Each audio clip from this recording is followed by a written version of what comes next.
in the IRA, but they were quite specific in certain sectors and only applied to certain countries. So in general, I do agree with that.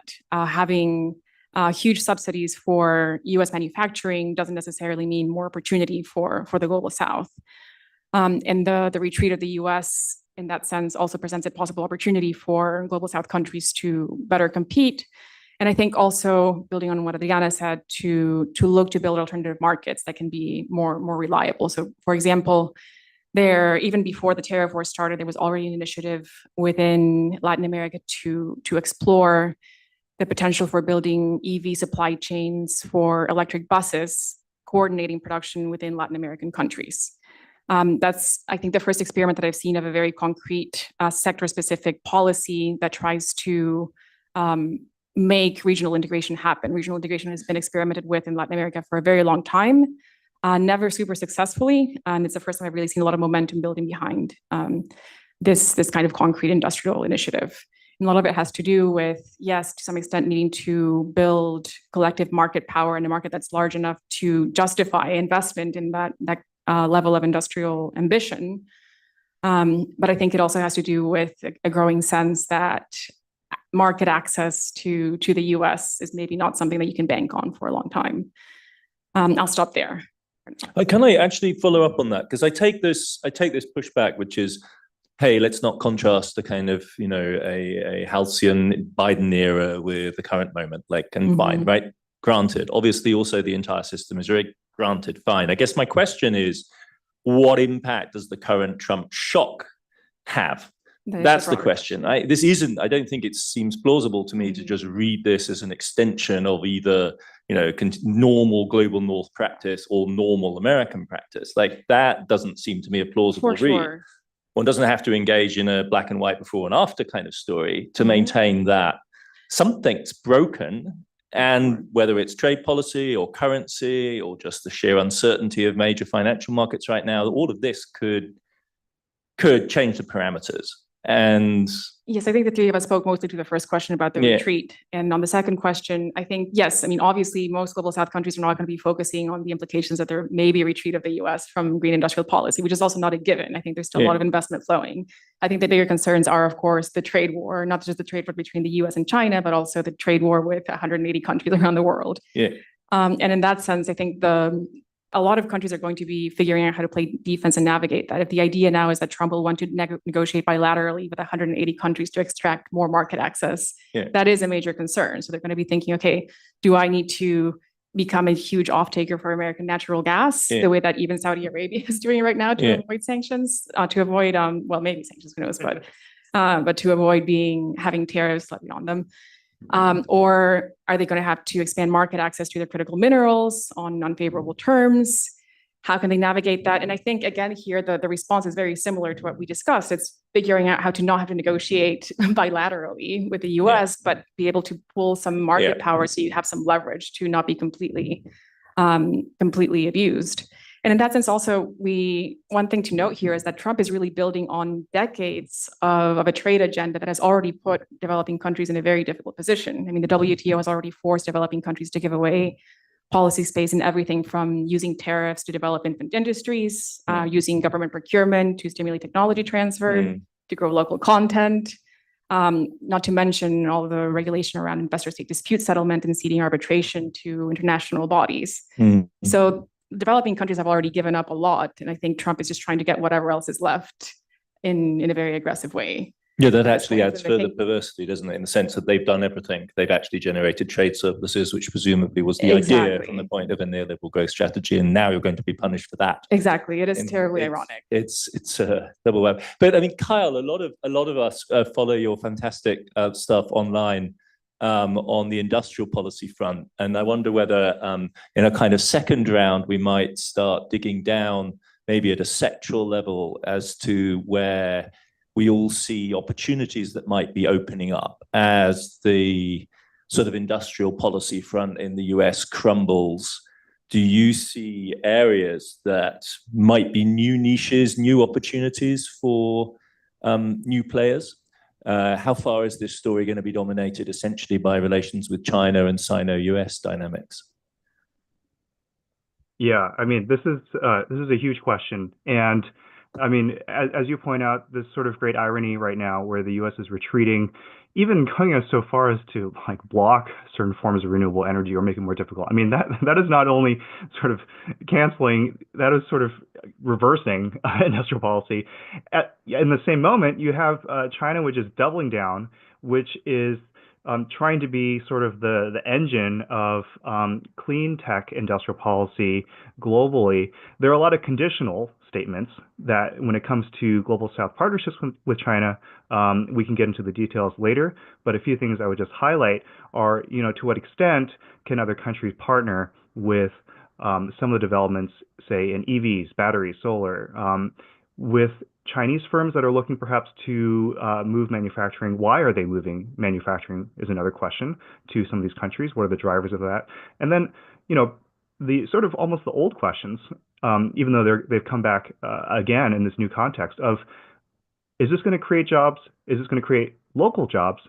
Is there an element of technology sharing, technology sort of partnership, even joint innovation, perhaps going forward? So there are a lot of if if then statements here, but I'll leave it at that. Tim, I mean, the Hopkins lab, one of the things it prides itself on is focus, right? I mean, you are not trying to do blanket policy. One of the pitches is we figure out the input-output matrix. We know where you need to push. Are you seeing, as this world shifts, are you seeing spaces that are opening up? I mean, if the common response of most countries after the IRA passed was, oh my God, the United States is using its immense fiscal firepower to give tax credits and attract investment in factories. And all of those investment in factories are taking away from a factory that could be there in Germany, in Japan, in Korea, in Brazil, in Mexico, and you're stealing jobs and investment from us. That was a common response. If that's the response, then if the IRA is being yanked away, then the sign should change and be like, oh wow, this is more space for us. Yeah. So you could just say, okay, if the US is ceding clean energy space, then if you all agree that this is the direction of travel, and the United States, being 25% of the world's economy, is just voluntarily walking back, more space for everyone, yay. Like that could just be an obvious response. And that's the kind of like assessment that our lab did. And we basically say that if you look at batteries and solar investment, the United States will not be making in America because we're yanking away the manufacturing credits. Well, if it's not making in America, but is still, the clean energy transition is still happening in America because people are still putting solar panels on roofs and battery factories are still going up, then they're just buying components, intermediate components from the rest of the world. And we kind of try to quantify that and said, let's assume a scenario where something like 20% or 10% of all US investment is slowed down or stalled with all the uncertainty, who knows what. So that just means any country that makes components in the wind supply chain, any country that makes components in the battery supply chain can just say, there's an opportunity there for us to supply America with green goods that it is no longer making. Isn't the fundamental worry, though, that haunts many of us, that there's the substitution effect that you're talking about, America out, other people into the space, but the premise is that the direction of travel still remains the same. In other words, we all still know that the energy transition is on, that we're just right now in some sort of awkward mid-transition phase. We're going to grow out of it. And I've always been a huge skeptic of the whole mid-transition framing, but like this would seem to be a moment to come back to that question as like, are we still certain this is happening? And if we aren't, then that whole logic begins to crumble, right? Because it assumes there is essentially going to be a market, and if the Americans don't make it themselves, somebody else is going to make it. But you see where I'm going? How do you assess that kind of risk? I think this is actually a question that I wanted to pose to everybody, because it seems to me, and I spent some time in the last 6 months traveling to Brazil, Mexico, and India, and asking policymakers, investors, labor unions, everybody this question: are you still in the game while the US has walked out? And the answer to me from most people was yes. Yeah. we are just going to do a domestic growth strategy. That growth strategy is going to have some AI, digitalization, some green stuff. We just think this is how this new techno-industrial revolution is taking us. And we're going to make our countries stronger to prepare for that. And if the US is not going to buy this stuff from us, we'll diversify our markets. So that just seemed to me the thing. Strengthen your economy, spend more, invest more. And oh my God, the United States is not giving us market access or taking it away. Let's diversify and find new markets. That seemed to be like the two buckets of activities that countries were in. But I'm really curious, and we have people who are specialists from Brazil, from Latin America, from other countries, and I'm just curious what you guys think.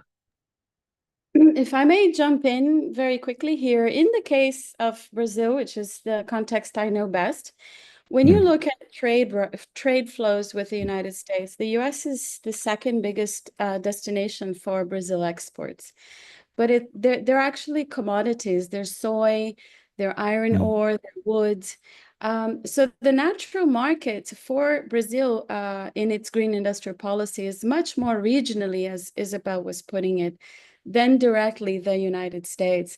And that's not just with green industrial policy. In the history of the region, when you look at trade flows that had the most value added, that had some technological input, it was actually within Latin America, specifically within South America. So I think this, if there is kind of a substitution dynamic there, it's much more indirect and perhaps, again, not entirely triggered by the US retraction from industrial policy. I do agree with Adam that the introduction of uncertainty in the market hits us quite hard, but I think most of the answers are going to be in the region and with other strategic partnerships. Isabel, did you want to come in on this? Yeah, a couple of things occurred to me. One is, I think there will be a growth of demand for both renewable energy and also the other pieces of green industrial policy that don't get a lot of airtime but are very important, like transformation of agriculture, transformation of heavy industry, concrete, steel, all these things that people don't pay attention to, but there's a demand for that independently of the question of climate or even energy diversification. People just want cleaner. They don't want to be poisoned by the things they consume. They don't want to live next to steel factories that are giving them asthma and cancer. So I think there's demand for that independently of whatever Trump is up to. And even in the US, the deployment of renewable energy, of course, this is a big hit, what Trump is doing, but it's still happening. Private investment is still going out the door. I know that people in the Biden administration worked very hard to get as much money out the door before they left, and that's had lasting effects. And now you even have Republican lawmakers writing letters to Trump asking him not to roll back the IRA. Yeah. So I think there's still momentum. Of course, yeah, completely agree with everyone that we also have a lot of demand uncertainty right now. And going back to a point that Adriana made earlier about procurement, I think that's actually a really clever way to deal with that. If you have strong procurement policy that's not just securing demand for, say, I don't know, like $100 million worth of X clean product for the next year, but $500 million of demand for the next 5 years. If you do intertemporal demand aggregation, you can really manage a lot of that demand risk and give investors security to invest in whatever you want them to invest in. And then if you go beyond just your national market and join forces with other markets, that's a huge demand signal. So it just takes a bit of leadership from policymakers and also the brokering capacity to bring countries together and to bring firms and workers, et cetera, together and make that happen. Thank you. I want to bring Michael in just a sec, but I see Sarah's hand up. So Sarah, do you want to come in on this point? Yeah, I'll be quick. The P20 countries that I work for, I mean, it's 1.74 billion people that don't have enough electricity. And it's net importers as well for fossil fuels. So, I mean, the economic and financial case is there and the market is quite massive. And then just to Tim's point on the tariffs, I think the actual impact could be maybe less significant than we expect, just because if we take like South Asia, for example, Bangladesh, Pakistan, this is mostly textiles. And we're seeing that the margins that they're earning from exports to the US may be sufficient, and sufficient to a point where they have excess production capacity potentially that serve other markets. And so this is just a case of adjustment, and also now an incentive to do something more than just textiles. So I think all sort of positive or good opportunities opening up. Thank you. Kind of amazing to be in such an upbeat panel at this point. I'm really like, it's like, what? The world's going to be a better place, and Bangladesh needs to do less textiles. It's like, whoa, okay. Finance. I know, Michael, you've had a paper by Uli Volts on the brain a little bit at the Jain Family Institute, thinking about Uli Volts from in London, who does a lot on development and climate finance. Yep. I mean, it's kind of touched on a little bit in terms of maybe more project finance so far, but how do you see any substantial shift in the world that we're in as a result of the current shocks, or is it more a matter of the continuation of the, as I would see it, relatively dismal trends of the pre-Trump period into the now Trump period? Yeah, I think we just came out with a piece. There was an interview with Frei Beto, who was part of the resistance to the junta in Brazil. The joke goes something like, there's never been a coup in the United States because there is no American embassy in Washington. They spoke too soon. Right. So what's Mar-a-Lago if not an American? Exactly. Right. So the state that we're in now is that the dollar is trying to de-dollarize. And if you had asked me 6 months ago, is that like, will there be de-dollarization? I'd show 1,000 charts showing how critical the dollar is to the global system. If anyone could de-dollarize the dollar, it is the dollar. So I think the situation that we're in now is, for the last 10 years or so, the US is incredibly good at just soaking up money. Money goes into the US, it goes into US assets. And the annualized return on the S&P in the last 10 years, I looked it up, was 13%. So if you're a global investor, you're in global capital markets, and you're thinking, I can take my money and make 13% in the S&P 500 in a Vanguard account, or I can go to Bangladesh or Accra or Rio and invest in green energy. No way. The hurdle rate on that, plus political risk, perceived political risk, plus perceived currency risk. See where you're going here. So why would you go anywhere else? And there was actually a joke that by the financial journalist Joe Weisenthal, do investors even know how to invest in the rest of the world right now? That's somewhat, I think, an open question.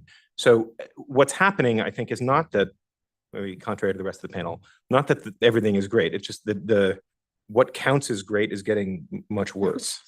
And so, if you look at, like, echoing Isabel, electricity demand is going up. The global south is growing at a much faster rate. Once you exit into a service economy from an industrial economy, your growth rate flatlines. So there is a lot of investment opportunity. What was standing in the way of that was political risk and currency risk. Well, the standards for political risk and currency risk just got turned on their head. So I think in the macro view, supposing that we all survive this,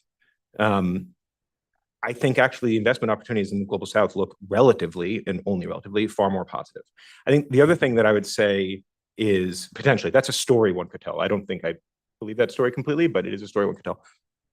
The other thing I would say is, I think whether or not the dollar survives in its current role, whether the US survives in its current role as demand sink, there's been a signal put out, just like the IRA put out a signal on green industrial policy, just like Paris put out a signal on green diplomacy. There's a signal that's been put out that says multipolarity. You organize yourselves now. You are autarkic, you are regionally autarkic. That's the game. And I think when you have the other hegemon, far more rational, using its balance of payments distortion to subsidize what are now green industrial inputs, often, that's, I don't know if that's a rosy picture. That is the new picture. Yeah. Isn't the, I mean, that's a fascinating extension of our thinking about the current moment. In a sense, it's a little bit like the QE era with yield chasing, except that you can't run into the S&P 500 or QQQ or NASDAQ anymore because they're screwed as well. So it's sell America, but under conditions of yield chasing. You got to invest somewhere. But as soon as you go there, you realize, hang on, that doesn't quite work because interest rates are not at zero or negative. Yes. And if we don't think of global investment as a pot of money, if we don't go with the loanable funds theory, then the real issue is where is credit generated, because you're not actually investing piggy bank money. You're generating credit to drive QQQ or NASDAQ bubbles, right?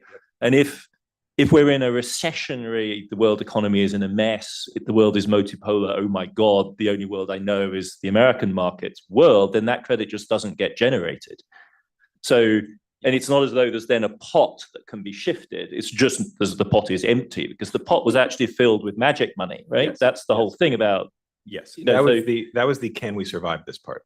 Right. Okay. But I take your point about the relative hurdle. That seems to me a really interesting point. Ironically, somewhere like Europe might benefit most. But Adriana wants to come in on this. Had your hand up. Yes, thank you. So to add to that, I think, even before the elections in the US, what we saw happening at the multilateral level, of course, was the retraction of ODA, right? And public money is where it's at. It's actually not the stock market. It's public money is the big story here. And these discussions started about the post-aid world and what the developing countries ought to do now that ODA is not only retracting or it's stagnating, it's actually retracting. It's going towards Ukrainian refugees and European soil. And the big promise that emerged over the last 2 years, including in venues like the G20, were these mirage-like promises that not private capital, but not private sector, but private finance would rain down on developing countries and help them, including with long-term tasks like climate adaptation and industrial transformation of their economic basis. And so what we need to do that is, of course, we have to acknowledge that ODA is retracting very fast, will continue to do so because the rich countries is putting that money directly into defense and militarization.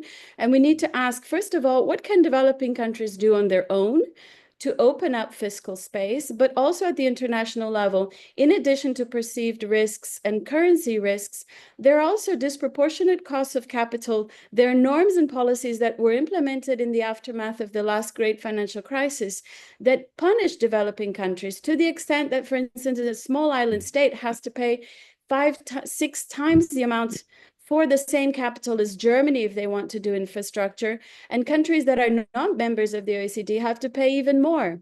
So I think that we have to reframe the post-aid discussion to have narratives about domestic mobilization that do not come from the global north, that are not imposed, that come out of the specific contexts and necessities of the developing world. But we all need to do away with these mirages of unlocking trillions in private finance and really get to the basics. Development banks, regional development banks, government purchase policies. There's a lot that we can do. Isabel Ortiz has a whole list of things that developing countries can do, even in the absence of global governance reform, real reform.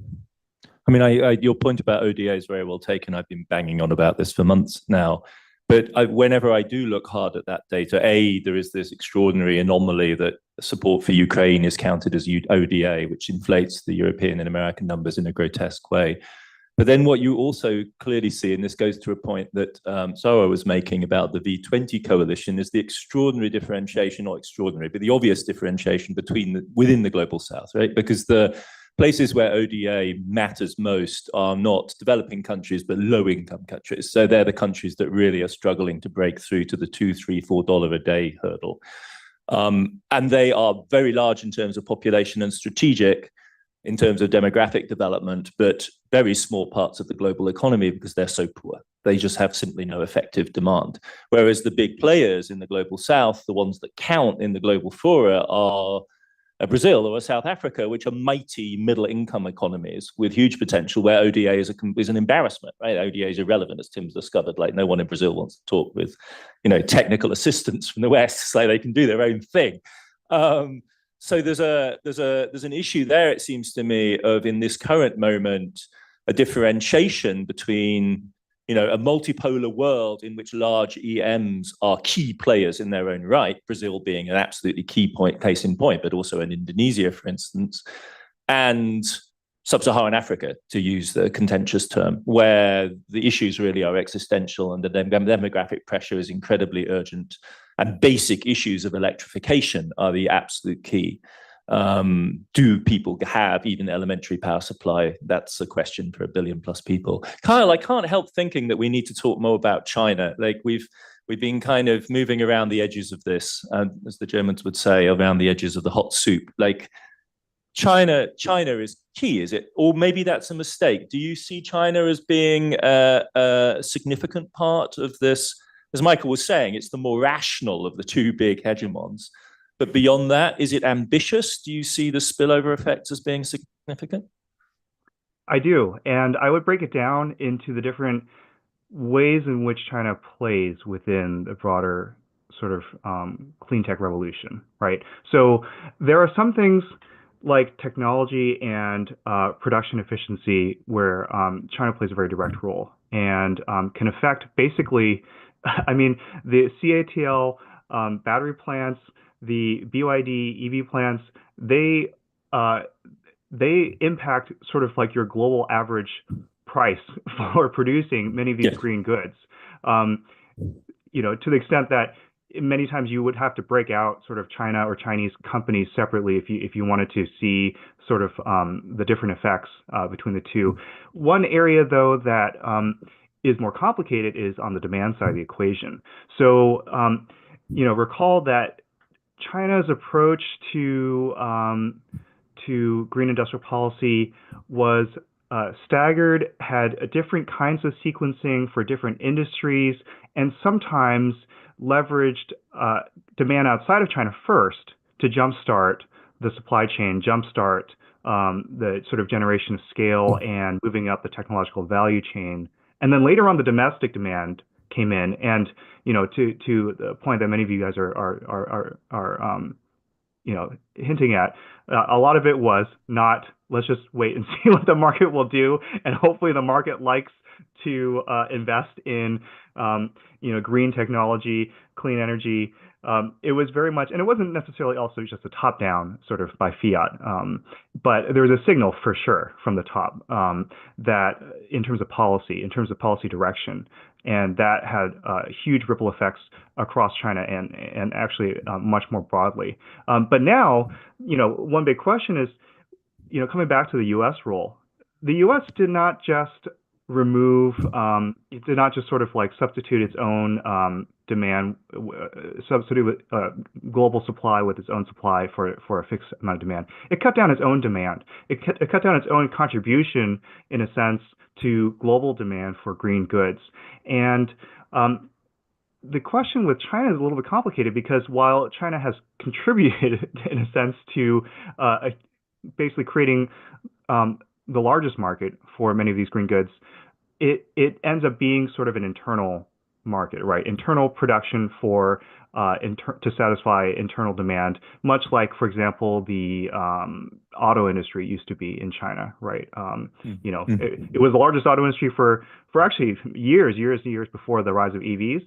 But most of that, almost all of it, was for the Chinese domestic market. So there's a question there about what role China could play in sort of driving that broader demand. But those are sort of some of the different dimensions I would parse out in terms of what role China and Chinese companies and Chinese green technology can play in this whole process. Yeah, it seems like a worthwhile and debatable point that BYD may have had more impact on the green energy transition than Bidenomics. Just that one firm by itself, because it's this kind of macro micro. This is your point, Kyle, right? The Chinese corporate players are so large that they are macro players. These are not. They break the conventional boundary. We've got such great Brazilian and Chinese expertise here. It would seem like amiss not to actually just talk specifically about the Sino-Brazilian axis. because it's very powerful. It's also a dimension of trade which is complex, right? It's largely commodities from the Brazilian side to China. And there is, after all, also a contentious history of China's EV investment in Brazil, which has been, well, on the one hand, it seems to be following a blueprint. On the other hand, I believe there are quite major political issues, notably about BYD's investment, right? Which got, anyway, so maybe as a group, we can pool our expertise here and say a little bit more about that connection. Tim, did you come across when you were there?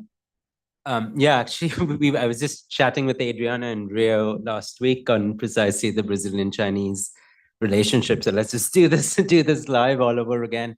And I think the question is, like, China's had a very ambiguous impact on Brazil because it's deindustrialized and primarized Brazil. So Brazil in 1985 was like 20% of the economy was manufacturing. Now it's 10%.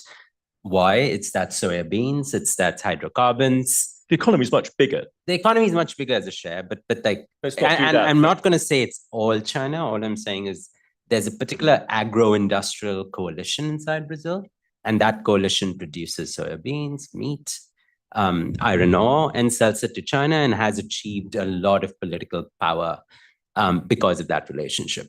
So then the question becomes, if China is changing its growth model, as Kyle has been writing, there's so much more investment in green sector inside China. Does that change the China-Brazil relationship?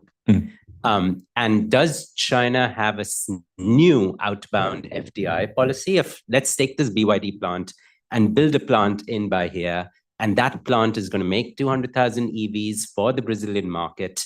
And then the Brazilians are going to tell us, you know, what kind of EVs do we want? What kind of local jobs do we want from there? Do we want a technology transfer from the Chinese firm into Brazil? And that, you know, Brazil needs to demand those things in order to get it.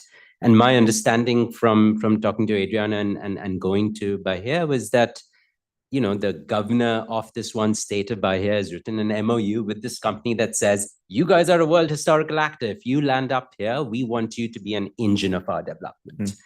And then it's a question of, can you negotiate the goodies from BYD? Can you put pressure from labor unions, you know, from all kinds of other places onto BYD? It's not enough just to have an MOU. Can you make it really an engine of your development? Can you make local firms in Brazil participate in the battery supply chain? And it just seems to me that part requires a lot of policy attention. You can't be a passive recipient of Chinese FDI. You have to do something to make it work as an engine of your development. Yes, the Chinese themselves taught us, right? That is exactly what they did so well. Yeah, it's like if you're trading your technology for market access, which is what China did over the last 30 years, that's a model for Brazil. That's a model for Indonesia. Isabel, Adriana, do either of you want to come in on this? Yeah, I guess I have oh, sorry, Adriana, go ahead. No, go ahead. I'll compliment later. I guess I have a comment that's like part comment, part question. But like one thing that I ask myself when I see, okay, BYD going into Brazil, also Great Wall, also I guess Volvo, which is now a Chinese company somehow. I Money, see a lot they bought it. Right, yeah, exactly. That's how that works. Yeah. Yes. America wouldn't permit that, but Europe, yeah, whatever. Yeah. So like from my understanding, there's like some level of localization, some level of domestic content in Brazil. But my question is, why isn't there a lot more? So like, why aren't these demands being made when Brazil is a country of, I think, 210 million people? Is that not enough of a bargaining chip for them to extract more technological transfer and localization requirements? And if so, why isn't then Brazil trying to ally itself with Mexico, which is 130 million people, and then you have a market the size of the US? So why is that not happening? The Brazil-Mexican thing, can you just say a little bit more about that? Because that is one of the huge questions about Latin America in general, is like, why does it disable itself by failing to act concertedly? If I had insight on that, I would love to share it, but it's something that I'm trying to figure out myself. Rhetorical question. Yes. Right. Adriana. Those are great questions. So I think one answer is first of all, yes, Brazil always has to do more of its own homework. You know, I never say that China or the US or anybody was responsible for Brazil's deindustrialization. I think we were, you know, maybe failed to keep up with the changing times.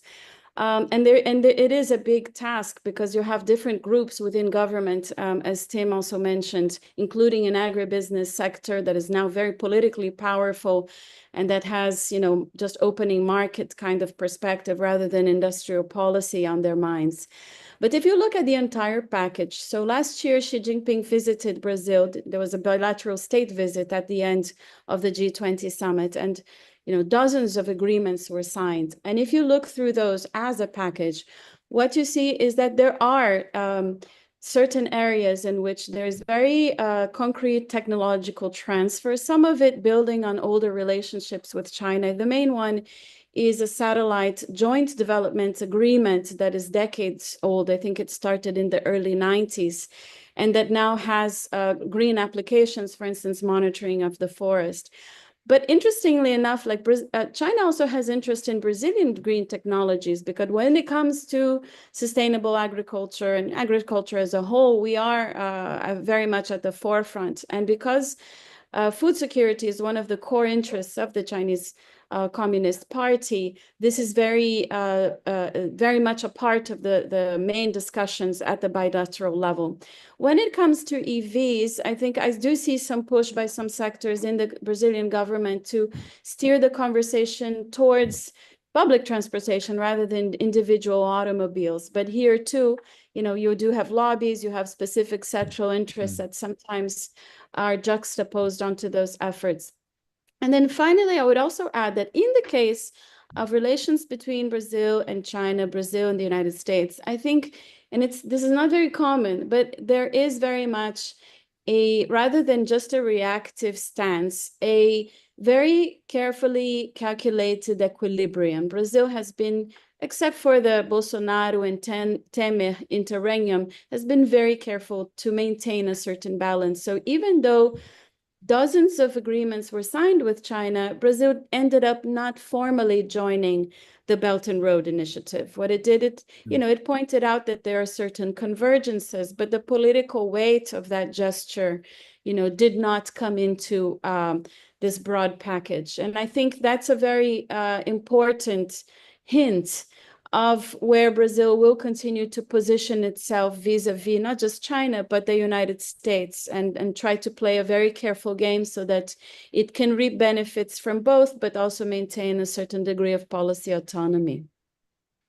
Kyle, I see you nodding vigorously there. It'd be great to get a Chinese perspective on their relation with Brazil. Yeah, definitely. I mean, it's super fascinating to hear everything you guys are saying. One puzzle, I mean, this is sort of like connecting back to a bigger point that we're all talking about, is the technology transfer part and just sort of the depth of the relationship, right? This is like constantly a question that comes up with Chinese FDI. To what extent is it a plant for final assembly? How much of it is it going to create local jobs? How much is it going to really contribute to the domestic economy? And there's a whole set of questions there about how to bring in the supply chain, how to use certain key firms, maybe like BYD, that operate. And this was a point that I had made in that piece earlier, that operate, yes, in large part based on commercial interests, right? They're looking for big markets to go into, new markets. And if one of the conditions for accessing that market is to offer some of these, these goodies, then there's some kind of negotiation or sort of give and take there. But also, this sort of broader diplomatic issue, right? Because there is this sort of extra geopolitical element to, I think, how Beijing is kind of interacting and treating its sort of global supply chains, and trying to, I think, almost at least highlight or create a kind of narrative about China being a positive force for partnering, things like that, and wanting to use, I think, some examples like Brazil to illustrate, and almost perhaps even against the shadow counterweight of the United States in the background, saying like, here's another way we can go about things. You have alternatives beyond just the U.S.-centric capitalist system, blah blah blah. So I mean, whether you buy that or not, that's up to you. But I think there's a sense that you might be able to utilize some of that extra motivating factor along the way. And then the question really comes down to the details. And that's why I'm so curious from the perspective of a Brazilian minister of trade or a commerce trying to think about how to, for lack of a better word, win over more of the good sides of the transaction, win over, convince, say, broader supply chain partners to move over from China, to convince more, this is sort of a classic question of like content localization. And looking back at the Chinese case, it didn't always work, but where it did, it was a very, very complex and coordinated process that involved, the full suite of tools from joint ventures to, not just compelling foreign companies to set up a manufacturing facility, but to have them set up R&D facilities. Again, you can always question like how symbolic were they? How much did they sort of check a box? But it was very, very deep, this sort of effort to not just, have you invest in China, but to really bring over as much as possible and try to win that sort of the share of value to bring it as much domestically as possible.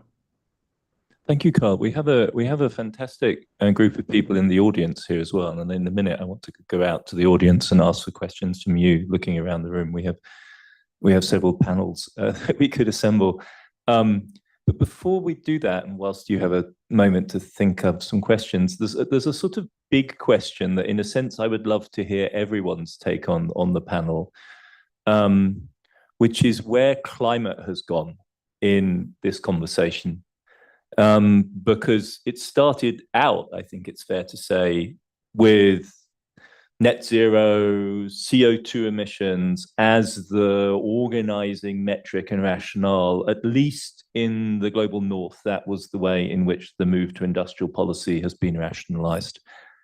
And that seems to me to have shifted really quite dramatically out of the center of attention.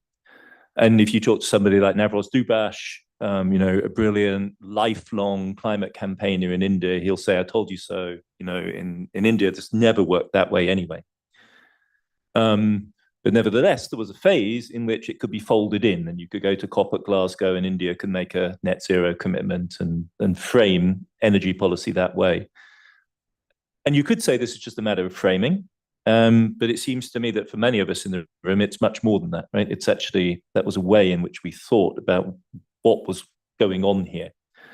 And I'd just love to get the view of everyone on the panel about how this even registers in your area of activity. I mean, Sara, is this for you and your grouping? Is climate still an organizing cause around which you mobilize or demand action? Then maybe I'll go to Michael and just kind of check in on your multipolar world and see how you see it figuring there. And then we'll go to the rest. Thank you. Yes, so the Climate Vulnerable Forum V20 is really centered on climate as a cooperating sort of issue. And I think the key word is cooperation there. I think the strategies that are coming out of the V20, such as climate prosperity plans, these are pathways to fiscal sovereignty, local demand stimulation, investment pipelines. And they're not just like donor-bound wish lists, but they're actually economic strategies that see green development not as an externality, which is what it was couched as, but rather like this engine of growth. So I don't think we've lost the plot, but rather there's just so much more at play that we have to deal with. Also the inequities in the global financial system, dealing with that and kind of having the right tools, institutional tools in place to help us enable the growth opportunities around the transition. And this is where I think, the South-South trade, technical assistance, capital pooling. So to give you an example, China signed like 9 cooperation agreements 2 weeks ago with Bangladesh on various industries and setting up companies and other things in the country. And they're going to do this across, I think, a lot of the V20 countries over the next year. So if I could just and expand on that just a little bit, it would be fantastic to hear. I mean, Do you find, so you quite rightly say we haven't lost the plot. That makes sense. Clearly, we have lost the plot. And the Europeans are like obsessed with another plot, which is Ukraine, Ukraine, Ukraine. And that's a Trump-driven story because they now have this existential security interest. So I guess my question is, in negotiations with China, does that plot line still grab? Is Beijing amenable to court, an appeal in those terms? Or does it go a different route? Development, that kind of angle. So it's that so climate and development, they're not necessarily seen as against each other, but rather dealing with climate issues means that you are protecting your development gains. Okay. In the case of China, because of the technology, because they have all of this capacity, this isn't necessarily seen as an issue. And they also share in climate vulnerabilities as well in some of their regions. So I think overall, I don't see it as an issue. I think the bigger issue, which is what the other speakers highlighted, is whether we can get a good sort of two-way street deal out of this, whether there can be better accountability in the future sort of engagements that we have, future investment, future partnerships. And I guess the question is, if that deal between Bangladesh and China, framed as it may be in this win-win climate and development, they're the same thing. If that doesn't have a global frame, I mean, if we've gone past Kyoto to Paris and now into a world in which really there isn't even a collective commitment on the large scale to get to net zero, this is kind of heading in your direction, Michael. Like, what are the terms of that deal? Because neither Bangladesh nor China can actually deliver global net zero by themselves, as big a player as China may be. Yeah, I think it's gone. I mean, I think in the workaday investment in the energy transition, climate became the energy transition. Yes. Like, our initiative is not called financing climate; it's called financing the energy transition, right? That's as implemented. I mean, I think there's that question. I mean, this is in a way sort of pushing it more back to you almost. It's, will Europeans take up leadership on this? Will international financial institutions and diplomatic institutions adapt to the absence of US leadership? And I think sort of the climate question is really all folded under that. I mean, I think we're on the verge of the Trump administration making talk of climate illegal in the United States. I mean, in the US and among US-based financial institutions, which is to say most of them, climate is done, certainly for the foreseeable future. Yeah, I mean, I had this freak out moment when I found this early March declaration by the US, which repudiates and renounces the Sustainable Development Goals explicitly. Not just we're not part of them, but we renounce them. And it's precisely because climate and gender are all over the SDGs agreed in 2015. And they're not wrong, they are. Yes. And so if you take that kind of position, that bursts the bubble. Adriana, you've been wanting to get in on this. Yes, thank you. I think there was already, a lot of frustration brewing in the climate field, even before the change in governments in the United States. And part of it stemmed from the fact that the dominant discourses within the climate fields, certainly as they were expressed in multilateral settings like the COPs, they focus so heavily on mitigation, right?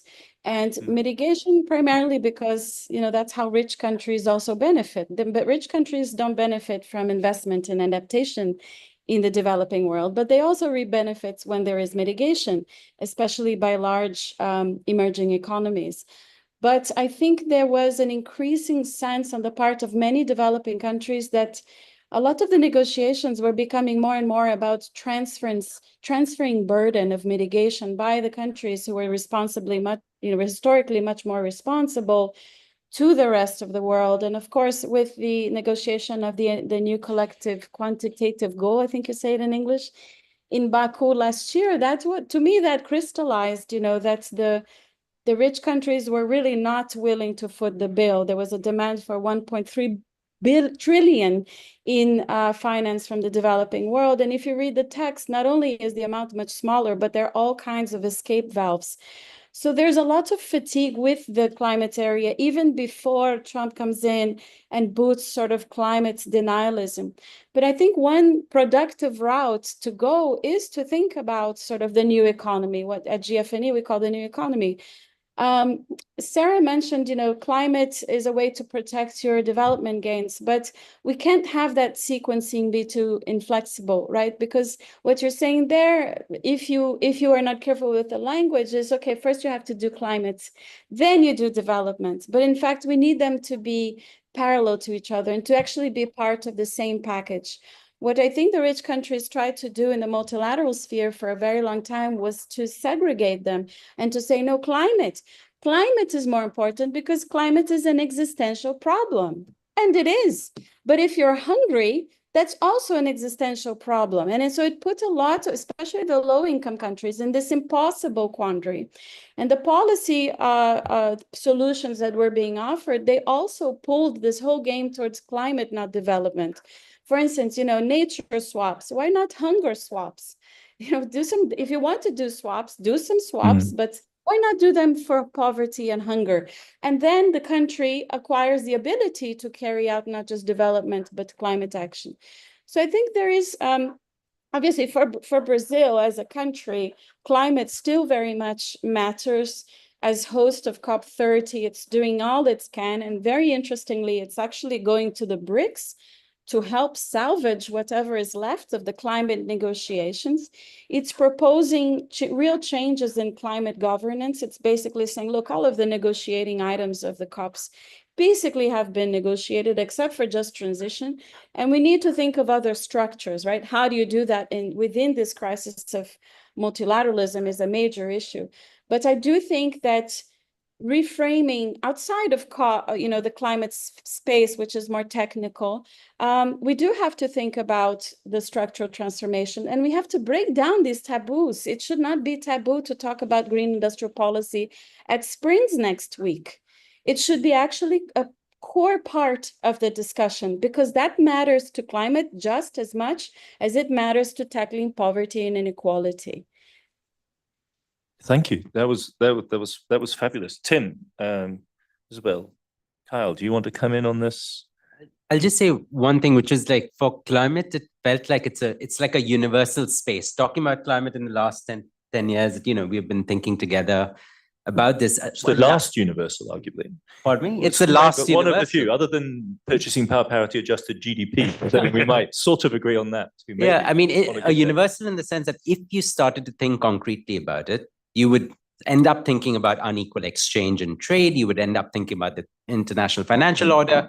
You would end up thinking about who's going to do it. Is it labor? Is it the skills in the economy? Do people need to be educated better to deal with the climate? Like, you would think about the political economy of who's stopping you. Is it the agribusiness lobby? Is it the mining lobby? Is it the oil lobby? You would have to think about everything. And that was what, a lot of us in climate circles, like, it was just like learning about the world in its infinite complexity. And when you do that kind of learning exercise, you're like, this couldn't possibly be one answer, one solution for every country that is applicable at every time. It is going to be very uneven and combined. It's going to be different countries choosing different paths down the Green Mountain. And you're just like, okay, maybe we're just seeing the world. That's what we wanted. We wanted to see the world in its infinite complexity. And I'm really worried now that with all kinds of like the ways in which what Isabel was saying is that, everyone is just dealing bilaterally with the United States, and there's no universal anymore. Yeah. And it's hard to organize any global politics around development or reducing hunger without having some universal. Yeah. No, thank you. Isabel, do you want to come in? Sure. I think most of what I was going to say has been said. But your question did remind me that I've actually been advocating in pretty much everything I write to not think about for many years now, to not think about green industrial policy as being about climate. No, it's not about climate. No, that's the dirty secret of the whole green industrial thing. But what I mean by that, no. Sorry, anyone who does believe you should argue for it in terms of climate. But that is how it's. Maybe in Germany you could. But when you talk to people who are really gung ho about green industrial policy in our space, most of the time it's about climate. Like, that is what the mobilizing idea. And my argument has always been, even if you're just trying to preserve the livability of the planet, you have to, yes, think about climate, but also think about biodiversity, also think about toxic pollution that's killing everyone. Also think about the entirety of the environmental problem that you're trying to solve. And then if you want to actually transform production systems to deal with all those problems, you also have to think about the broader social challenges that are intertwined with all of that, which is why you have to take what sometimes we call like a multi-solving approach to economic transformation that involves solving for climate, but involves solving for everything else at the same time, which is, I think, a lesson that the Biden administration also learned as they tried to pursue an industrial policy that I think could have been more successful if a more broad-based coalition was formed around the economic transformation they were pursuing, that also involved giving major concessions that people were very hungry for. So maybe you would be more successful in having sustainable green industrial transformation strategy if you're also raising the minimum wage or dealing with inflation in smarter ways. So if you're embedding green industrial policy in a package that actually is part of a sustainable politics that's really speaking to people's immediate and existential concerns, that's what gives climate solutions sustainability. But then you run into the senator from West Virginia. Absolutely, but you at least have to try and like make. Okay, right. Like, so a kind of a grand failure. Kyle, you want to? I totally take your word. I'm very sympathetic to you. Kyle, do you want to come in? Yeah, I just want to build on that and some of the other comments, and just sort of point out that in China, climate, green energy, clean technology, all these terms have gotten woven into like the very conception of modernity now to a certain extent in China. It's not just like, oh, this is like a particular goal that we value, that we should be, putting resources behind and maybe even sacrificing in order to get there. It's part of this broader like sense of, a high-tech society with high-value jobs that is not dirty. So there's a huge environmental, sort of immediate environmental component to this.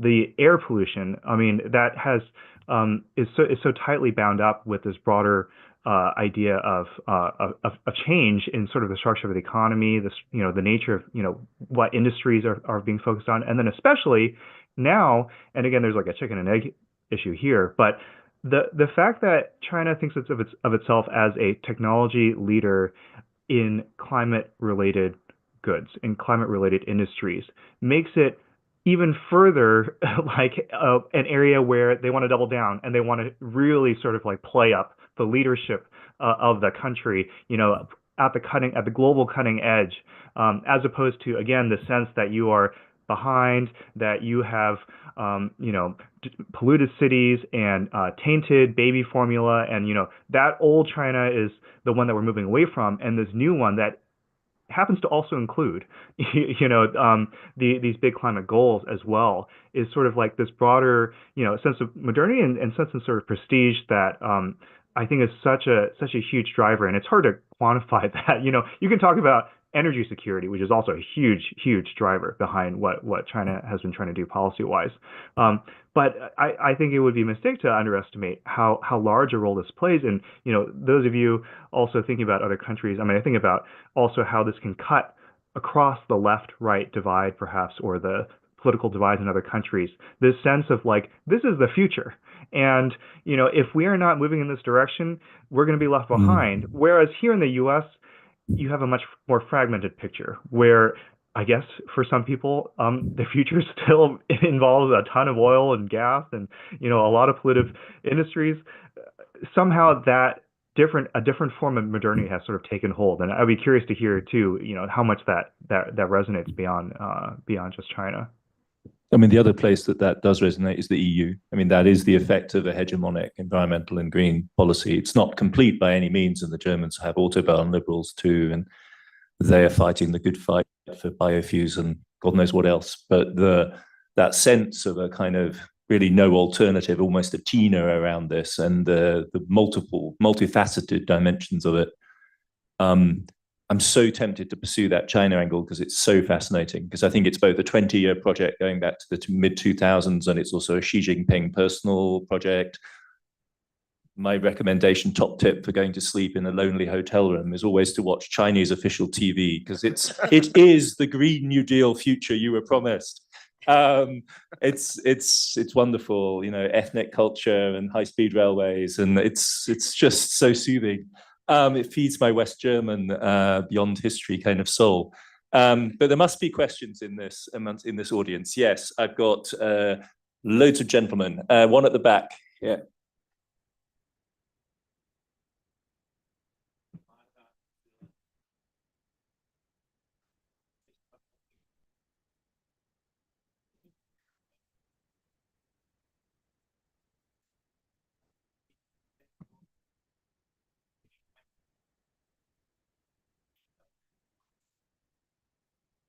Especially in light of the, the emerging opportunities for multipolarity, given the sort of collapse of the American global model.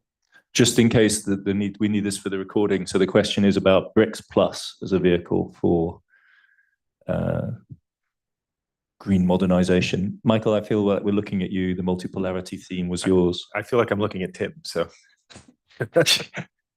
no, I mean, I think it's the honest answer from our work is that it's too soon for me to say. I mean, I think there's sort of we're still in the phase of the sort of the great omni-bilateral shock right now, and the efforts to actually organize. I mean, even Xi's trip to the ASEAN countries was organized before any of this happened. So I think the impulse for multipolarity has gone out. I don't think the responses have yet started to come in. At least, I mean, in my sort of partial view of that. I don't know, Tim, I know you have something on this. I think the fight inside BRICS is really interesting. So in other words, if BRICS is going to be a new place where, God knows how many billion people are in the coalition with the BRICS Plus, then it's their job, as they've tried to do over the last 10 years since they've been in existence, of reforming the Western-led financial order, trading order, World Bank reform, IMF reform, WTO reform, etc. That was their mission. Now that there is no there is no reforming this order, is this a wholesale replacement? Is this the alternative BRICS IMF and BRICS World Bank and BRICS whatever we have created? Those need to be supercharged, given new resources, so that they can actually help the countries in the coalition get some financial resources, a multilateral trading order that can trade in green goods frictionlessly. All of this is like a question which is about the political economy of the BRICS and the countries inside them. There's a bunch of oil and gas countries in there, right? There's freaking Emiratis and Russians and Russia. Okay, can you guys actually be a sustainable development engine, or are you just going to be a pro oil and gas engine? And I think it's a genuine fight inside them. There are oil gas interests inside, Brazil, Russia, India, China, all of them that would like to maintain a hydrocarbon order. And in that fight, you can see it going either way. So it's basically a question of, can they all agree that, you might individually as a nation want to pursue an oil and gas policy, but if you're in this club together, the only policy we can pursue is something sustainable, something green, something biofuels that we can all agree on, not just a couple of you. Woman here in black. There, yes, there you go. Hi, Luhan at OSF. I have a question that's a little bit of outside of green industrial policy. Just connecting what Kyle was saying about kind of the green dream being kind of part of ideology. That's definitely true, especially kind of official narratives. But at the same time, there is a little bit of a hole in there, or there's a little bit of the other side of it, right? Like as kind of being high tech, becoming almost like the national identity, there is the other side of modernity, which is actually a big part of what climate is all about. How do you take care of the planet? How do you take care of each other? What is the kind of, what is the care industry looking like? Which is not part of, like China doesn't really have a lot to offer, right? Like that's something I think is going to be a really, really important task to figure out. Is not just, like these green jobs, they're not that many, right? They're all automated. So it's not so much about it, it's more about what about the people? Are labor becoming superfluous in this condition? And when we get there, what do we do, right? Kind of being the operational principle rather than kind of a technical goal to achieve. I'm curious, what do you think? Thank you so much for that intervention, because I did increasingly come to think of industrial policy as a dead end for this reason, politically at least, because it confuses strategic intent, which could be the CHIPS Act type thing, regional policy, and then this kind of vision of the restored blue-collar working class, which is so attractive to both Biden and Trump, and such a complete, and same is true in Germany. It's a complete diversion from the reality of actual working class life in this country, which centers on service sector and work, and a key element of it is care. So is there a way in which we could extend the conversation about industrial policy, which we're grouped here for, into a kind of care industrial policy? Because it doesn't have to be low tech, right? It doesn't have to be low tech at all. It can in fact be a classic case of a melding of service sector and industrial work in the same space. Was that stretching this too far? Is anyone tempted by this? Yes, please. Sorry, I can take that a bit. Well, I'll just say that when we were working on the Green New Deal, or the ideas around Yes. it, actually, like Ben and I, we published a report where care was a big part of it. The Crucial. care economy was a huge part of it. Mm. And that, I mean, since that time, I've been struck by the fact, or the idea, that the green transformation and the revival of industrial policy, I think, has been unfortunately divorced from something that I've been very close to, coming from the development economics space, which is just the idea of human development and human flourishing. Yeah. And I feel like that was a very powerful mobilizing idea in a certain part of society, in certain communities, for a long time. And then suddenly it kind of died out, or it was constrained to global South contexts. And then climate became a powerful movement, and suddenly climate became the mobilizing idea. But I think kind of pivoting back to what the ultimate goal of any policy intervention should be, including industrial policy, which is like expanding human flourishing, more equality, less poverty, et cetera. I think if we kind of start from that and reverse engineer where green industrial policy, or any kind of industrial policy, fits within that vision, I think that's kind of the both the conceptual and the policy work that we need to be doing right now, to also come up with agendas that can compete with. But I guess the point of Luhan's intervention was that that also reshuffles, not just conceptually, but also geographically, who's actually the innovative partner, because China is very many things, but it is not a modernizing welfare care economic model. And that has, and are there other places that might be more interesting? As a European, you go, okay, the European welfare state begins to take on the new aspect, from this vantage point. But are there other places one could look? Well, I don't have an answer to that, but the strange thing about the IRA moment was that both hegemons basically are trying to pile in, to varying degrees of success, to advance manufacturing. Yes. Right. There's that classic chart of, in the US, service sector jobs going like this over the last 50 years, and manufacturing jobs going like that. Yeah. And there was an implicit offer that the IRA was going to do this. Yeah. It was going to make manufacturing go up. Yeah. And so the Trump administration, one way to say is, IRA says we're going to have a service economy and advanced manufacturing. Trump says we're not going to have a service economy, or less of one. We're going to have low skill, low end manufacturing. That's the offer, and the sort of the carbon cartel. That was, I guess it is worth saying that is somewhat, it's an unstable point.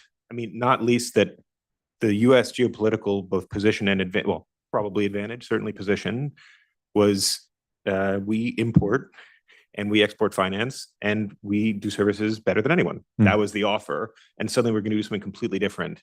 That tension is now resolved, for sure. I don't, in terms of how the rest of the world participates in sort of the services value chain, so to speak, now, maybe even there are opportunities, especially for Europe, to step into the financial role that the US held. I think that's certainly true. Sorry, I'm sort of going back to the tension there. I'm not quite answering the question. It's a really great question. Adriana, you want to come in on this? Yes, thank you. So briefly, I mean, we have colleagues who are working on this, who have expanded the concept of green industrial policy. Amir Libdoui at Oxford wrote an excellent book, Survival of the Greenest, I think it's called, that looks much more holistically at ways that we do not reproduce old ideas about industrial policy as that, factory stacks spewing chimneys and based on an extractivist logic that entails all kinds of social ills. So bringing in for instance, the bioeconomy, right, which we've only started to explore this concept of the bioeconomy, but it's so crucial to developing a green industrial policy, not just in Brazil, but in other tropical forest countries or, maybe island states as well. I also think we have to consider the dovetailing of, green industrial policy and the digital revolution, especially artificial intelligence. And then we get to know these debates mostly coming out of the global north about how artificial intelligence is going to render work irrelevant. So, the more progressive, or they think they are progressive minded, come up with these social protection policies, but completely devoid of the social meaning of work. So, the solution cannot be let work die out and give people a basic universal income. That's actually not a very progressive idea. What we need to do is use industrial policy and other routes like government purchases to try to generate service and non-service jobs and income that give people dignity. I think it's what Isabel was saying too. And we need to try to get a little bit ahead of the game, which of course for developing countries, it's much harder.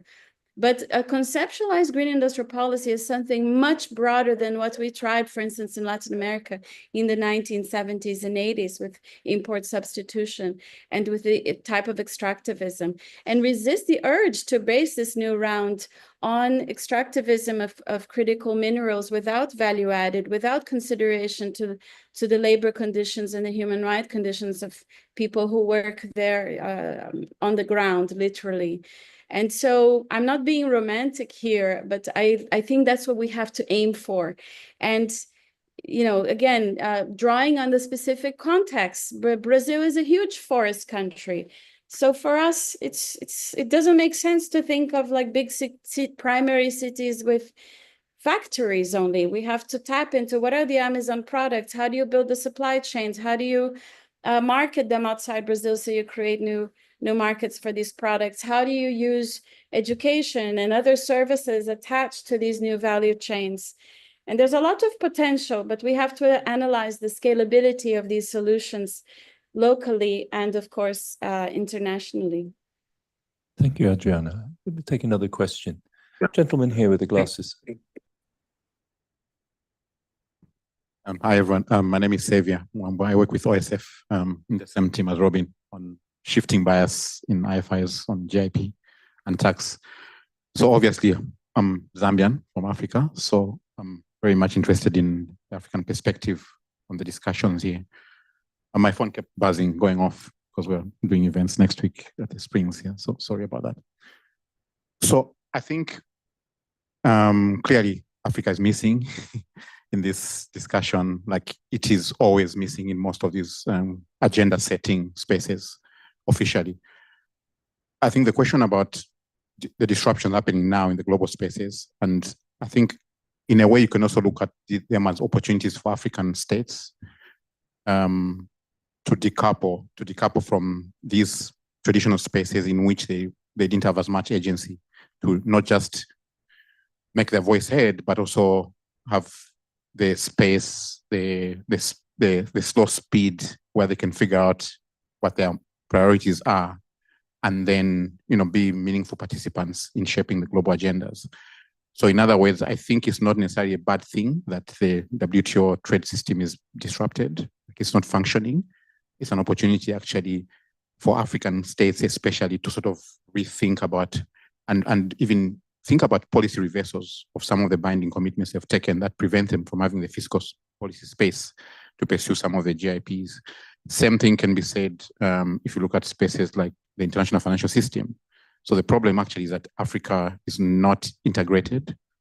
It has actually been too integrated in the trade and financial system and wrongly integrated. So I think this should also be seen as an opportunity for global South governments to rethink. And also for me, I'll not think about BRICS versus other spaces. I think we should really think about these spaces as multipolar spaces in the real sense. So in BRICS, there's something that is BRICS is well suited for. So African countries should use BRICS for those things. But there are other things that BRICS is not well suited for. Maybe they'll find them somewhere. They'll find them maybe with the India Forum or with Europe. So I think African countries really need to take this as an opportunity for them to really reconstruct their own ways of, influencing. Because, for example, if you take, because what can happen is that even the new era of green industrial policy, Africa can still end up being a victim. Like we can repeat the same inequalities, the same sort of dominant spaces, only that Africa continues supplying raw materials, raw critical minerals. It will still be unable to afford the technology, be unable to afford the digital revolution. So I think we should be careful when we think this is a bad thing for Africa. Some of it is like a silver lining. Obviously, there'll be a lot of negative fallout from this. But I think, for example, my advice when I write or I talk to African government is for them to really come out of this thinking of saying, oh, we are now going to lose out our previous position. They should reconstruct new positions in the whatever new global order is going to happen. Yeah. So I think in terms of hierarchy of needs, I think climate is not the first order of priority for most African populations.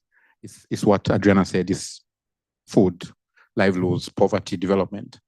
And so green industrial policy is not necessarily a climate thing in Africa. It's actually a development. It's about jobs. It's about, moving up the value chain, and then that will help with climate action. I hope this panel will forgive me if I make an almost ad hoc extension of the panel to extend this conversation, if I may, by a question back to you, which is that when I hear you say that, of course, I nod along and I agree. But for me, I mean, I actually spend quite a lot of time thinking about African development anyway. But what I don't quite hear in your comment there is the question of urgency, the sheer pace of development on three axes: the intolerable existing situation for hundreds of millions of people. I mean, a truly intolerable situation in DRC, large parts of Central Africa, right? A demographic surge which is unique in the world. Nowhere else now has rapid demographic growth. And thirdly, though climate may not now be the top priority, there is no serious forecast of global climate development which doesn't have a large black band across the central zone, which basically designates very large parts of Central Africa as uninhabitable on a 30-year time frame. So adaptation may be the key rather than mitigation, which isn't relevant to countries with very, very low levels of energy consumption anyway. But in the face of this, my question is simply, how does one develop the urgency of change? And where do you see the local political energy and mobilization possibilities for states? Because some level of state response is necessary to mobilize to meet this, especially in light of what we're seeing across a band of, notably the Sahelian states, which are situations of state crisis, if not disintegration. So that's my kind of question back. Yes, I get it. I understand this, but the urgency is just extreme. And at least the neoliberal model of the 2010s promised urgency. In other words, rapid integration in Eurobond markets would get us there. It was fanciful. It was silly. It led to a crash, but at least it had a kind of requisite dynamic to it. Yeah, so my response to that would be, from perspective of African state or political elites, for example, is agency for what? Survival, development, human, the escape from massive levels of childhood mortality, maternal mortality, agency for that. Yeah, so I mean, it's a loaded thing, right? There are a lot of things we can unpack, but one thing that I can quickly rush to is you also need a certain minimum level of state capacity. Yes. To enable states to act, first of all, to act, and not just to act, but to act with agency.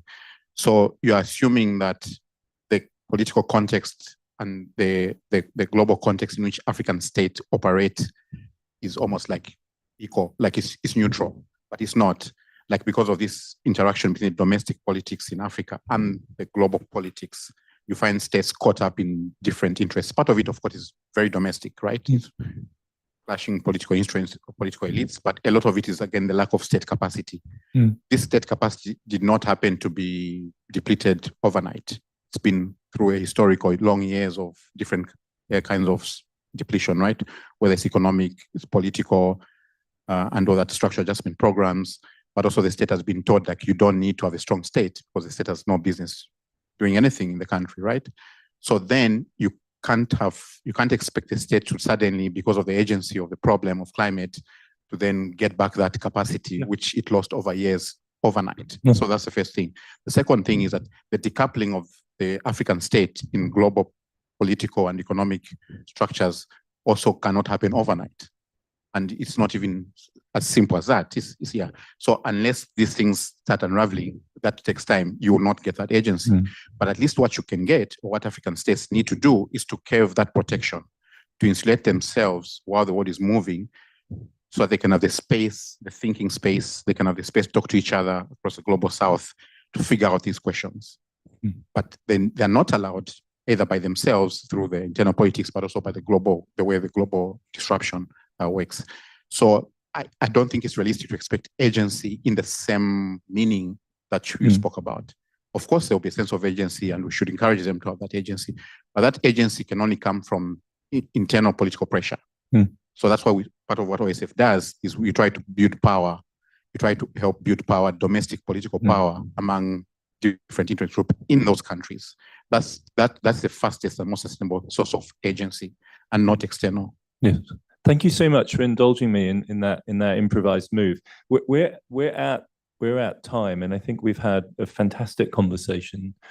But if I did have a recommendation for this OSF JFI combination, it would be to extend this conversation here and to recenter a conversation on Africa as the key horizon here, because the questions are so radical and so urgent. But at this point, I'd just like to ask everyone to join me in thanking our incredible panel for a spirited and fascinating conversation. Thank you all. Thanks to everyone online as well. It's great. This worked. Thank you, everyone. This well. was fantastic. Thank you. Great to meet you all. Likewise. Ciao.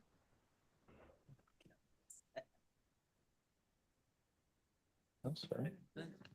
Thank you, everyone.